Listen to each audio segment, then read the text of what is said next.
Hello, lovely friends. Welcome and thank you for watching your general signs free monthly tarot reading with me, Lorien. It's December, the final month of 2015. Whether you have had a good or bad journey this year, we've all gone through things together. I think there's been some common ground, some universal consciousness as well. So whatever has been your path this year, I'm sure that we'll be entering 2016 with a little bit of anticipation as to what it's going to bring with us, and also a certain air of renewal. Maybe we want to know what kind of good things we're drawing in. Some of us may be glad to see the back of 2015. Some of us may be, saying goodbye to 2015 with kind of a fond farewell. But I'm sure we'd like to know how we are tying up this year and what sort of energies we're dealing with in this final month. So hopefully it'll be on a high note for a lot of us. If you'd like to get in touch with me for a private reading, all the details are below. I have a website and email address. If you'd like to donate or support me on Patreon, that information is also down below. And thank you very much for everybody who subscribed and liked and shared the videos. I really do appreciate that. Also, just a side note, the site is going to be having a little bit of a switch around. So if you can't find something, just let me know and I'll be more than happy to assist you. So without further ado, let's get on to these December readings. I'm really looking forward to finding out what's in store for all of you. Hello, my beautiful Taurians. Thank you very much for tuning into your December reading for 2015. We have a big month ahead, I believe, judging from these cards. The cards in question are from the Legends of Arthur, I think. Yeah, Legend, the Arthurian Tarot by Anna Marie Ferguson, I believe. So we've got all that here. That's a new deck that I was gifted from a lovely friend of mine who felt that it would be more suited to myself. It was her first ever tarot deck, but as with crystals, when you feel it's time to pass them on, that they belong to somebody else, that's the time to pass them through. And I was lucky enough to receive these, which is absolutely lovely. I love working with them so far. And as always, we have the Oracle card for the kind of overview of the month, which is the Archangel Oracle cards by Drawing Virtue.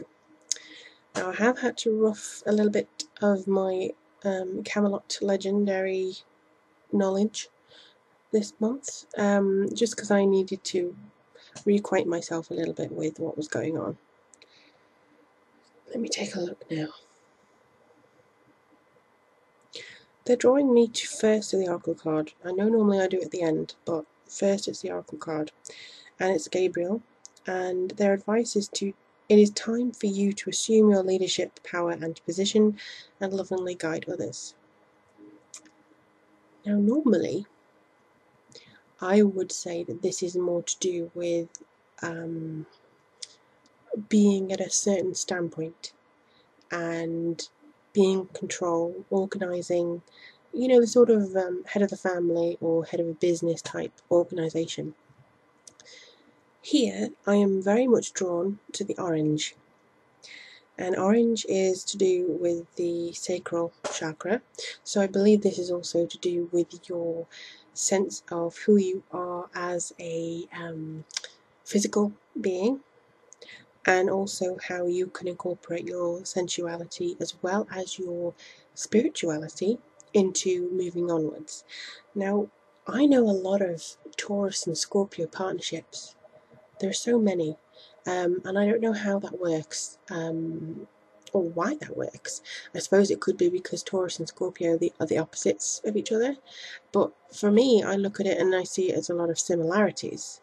So Scorpio is known as the deep, dark, passionate, spiritual, occulty type ones, and Taurus is normally shown as the kind of the stoic, stubborn, opinionated type of person. I don't get the association, or people don't get the association between Scorpio and Taurus, but in this one I do feel that you are borrowing a lot of the Scorpio traits. You are borrowing, or coming forward with your own version of, shall I say, because I don't think you're borrowing. There's no trait specifically designed to each sign. I think that you are actually bringing forward your own version of the trait that's normally associated with Scorpio, which is your sensuality, your passion, your intuition, your instinct, your sense of needing to be involved with somebody else, your leadership skills with not only your own friends or team, but yourself. Where are you going to lead yourself? Where are you going to take yourself forwards? If you can hear some roadworks or this kind of drilling, I do apologise. It's my neighbour. He's been doing it all weekend, absolutely every single day, all weekend, despite there being gale force winds and rain. So I do apologise if you hear any of that, but I am just going to continue reading for you. Now, in the first week of December, we have the Seven of Cups. And the Seven of Cups is normally about choices, having to figure out which is the best for you. In this deck, it is a little bit different because it's more of the Arthurian legend, and it does borrow a little bit more from the issues, I think, that Arthur faced, and also the things that he had to overcome as well. So let me just have a look and see what I can feel from the entire month, actually. Right, they seem to be showing me a little bit of fantasy. And I know it's a fantasy card deck, but this is a highly active imagination here. So again, it's almost like you're taking in your intuition and your instinct. It also seems to be a little bit of bizarre turns of events, potentially. A little bit of unrealistic fantasy thinking, a little bit of whims. I think it's almost like you're going on a quest to save yourself, or you're going on a quest to promote the good things about yourself, or choose, certainly, the way that you want to go. If you look at the King of Cups in the second week, he looks very much like he is thinking about how things are going to go. Looks very much like he is contemplating his own place in the world. But I think that shows that you are now settling to an idea. Taurians are fixed signs. Taurians are also one of the, how to say it, you're very much deeply influenced by spirit world and things like that, even if you don't recognise it as such, even if you're a little bit sceptical and are still waiting for some proof from what's happening outside of your kind of comfort zone here. Even if you are a little bit not too sure, don't know really what's really out there, you're not too sure what to expect, especially given the current climate. I think this could be you deciding to explore a little bit more and maybe even cement your own point of view. So this seems like you are coming more into your own mind here. Now we have the Four of Spears, I believe. I can't really see the card. I'm just reading it from the screen. Yeah, Four of Spears. And I believe this is more to do with your happy social occasions. So we obviously have that in the third week of December because it's Christmas, it's Yule, it's whatever other religious holiday is celebrated around that time. So there is a lot of goodwill and rewards for hard work. So this is also almost about returning to your secure foundations. This is about making sure that you are aware of where you want to go. So you've started off a little bit of whimsy, a little bit of fantasy, or let's see what's over here.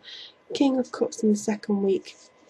It does say to me that you will probably be doing a little bit more of self-exploration, or feel like you have uncovered something that maybe was hidden in your family history. Because those two together, those cards, the Spears and the Cups, it could be some emotional uncoverment regarding something from your family history. For me, it was more to do with my particular path that I uncovered.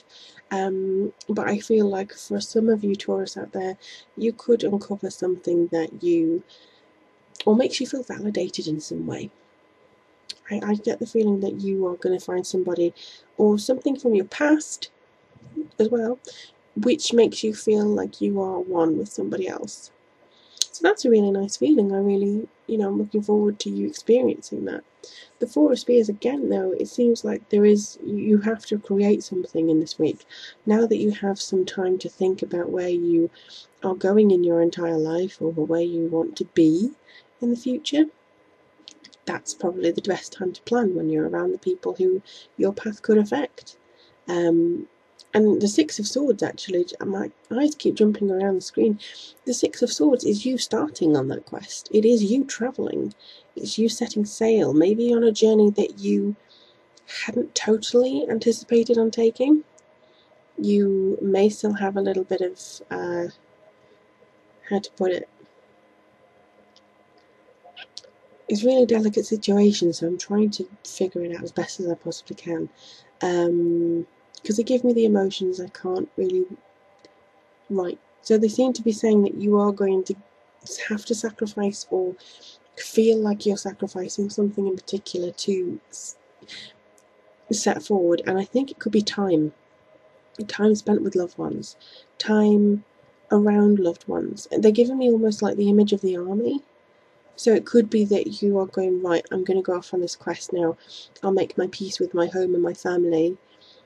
Or you make your peace with the person who's actually going off to war, or to join up, and then that's the last time that you really have to spend with them for a while.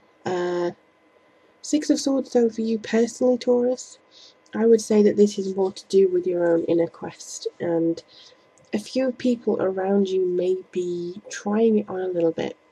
They may want to come on your quest with you, like jump on the bandwagon and say, oh, this looks like a great opportunity, let's go and see what we can make of this. Whereas actually you're hoping that it would be yourself. You know, you were hoping that you could just kind of sneak off in the middle of the night and have it all to yourself, or, you know, not really need assistance. But I think you would be very good to take on their assistance if necessary, or if you could. There is a sort of movement that I feel here. There's a lot of emotion underlying everything. So there could be a passage away from danger. There could be an anticipation here for the whole month, not just the last week, where you're stepping into the unknown. It could be almost like a need for bravery here. You want to improve your circumstances. You want to, for some reason they're saying that you want to make the most of the bad situations. And I think on the outskirts, if you do experience a little bit of bad situations here and there, that could be the perfect time to change, you know, how things are viewed and how you deal with the bad situations. I think it could be that you have to alter your viewpoint and then make the stand-in moving. And it could even take you a weekend away, you know, away from the situation, away from the source of your unhappiness, away from the issues that you're facing, to return with a clear head. We have apparently 60,000 thoughts a day.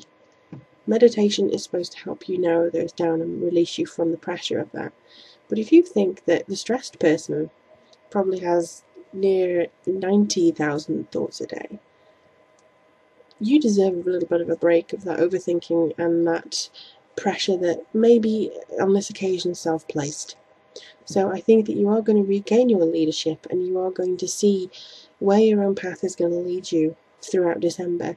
And also it is preparation for 2016 too. Everybody's thinking about the next 12 months, hoping for a better future, hoping for a better, brighter path. Nobody, I think, is unique in the fact that they want something a little bit better next time. You know, over the next 12 months, they want something better. They want 2016 to bring love, peace, happiness, not just to themselves, but to everybody. And I feel like you're going to take direct action when it comes to your own personal happiness, which is absolutely amazing. So whatever decision you make, I think the main thing is, yes, you will lead others, yes, you will be able to inspire others by your actions, but try to see all the options before you make that final decision. That's just the one thing that seemed to come to mind.